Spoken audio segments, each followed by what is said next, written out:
स्वच्छ सर्वेक्षण 2025-26 अंतर्गत आज ठाणे महानगरपालिका हद्दीतील नौपाडा, कोपरी, वागळे व उथळसर प्रभाग समिती येथे व्यापक स्वस्तरूप सार्वजनिक शौचालय स्वच्छता टॉयलेट डीप क्लीन ड्राईव्ह मोहीम राबवण्यात आली। आयुक्त सौरव राव यांच्या आदेशान्वये अतिरिक्त आयुक्त प्रशांत रोडे यांच्या सूचनेनुसार ही स्वच्छता मोहीम सकाळी 10 वाजल्यापासून सायंकाळी 6 वाजेपर्यंत सुरू असल्याचे घनकचरा विभागाचे उपायुक्त मधुकर बोडके यांनी सांगितले। ही स्वच्छता मोहीम सकाळी 10 वाजता सुरू होऊन संध्याकाळी 6 वाजेपर्यंत राबवण्यात आली।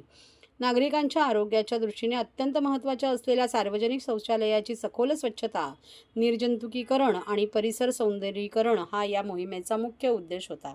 या अभियानाअंतर्गत नौपाडा, कोपरी, वागळे व उथळसर प्रभाग समितीतील प्रत्येकी 25 सुलभ शौचालये अशा एकूण 75 सार्वजनिक शौचालये व त्यांचा परिसर सखोलपणे स्वच्छ करण्यात आला।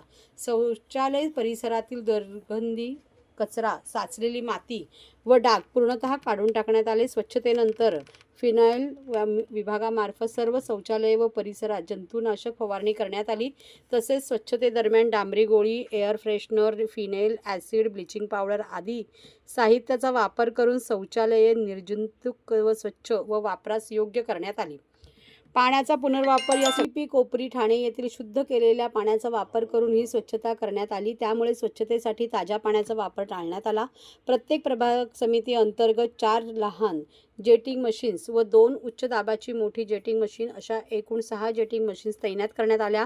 या अत्याधुनिक जेटिंग मशीनच्या साहाय्याने शौचालयातील मजले, भिंती, ड्रेनेज लाईन्स तसेच सभोवतालचा परिसर उच्च दाबाच्या पाण्याने धुवून काढण्यात आला। या मोहिमेत उपायुक्त, उप-आयुक्त मधुकर बोडके, आरोग्य अधिकारी डॉक्टर राणी शिंदे यांच्यासह शयूराज कांबळे, पंजाबराव कवळे, स्वच्छता निरीक्षण लक्ष्मण पुरी, प्रवीण बनोटे, सच्चू रणदिवे, अजय जगताप, सुनील जगताप तसेच घनकचरा व्यवस्थापन विभागाचे सुमारे 250 कर्मचारी सहभागी झाले होते।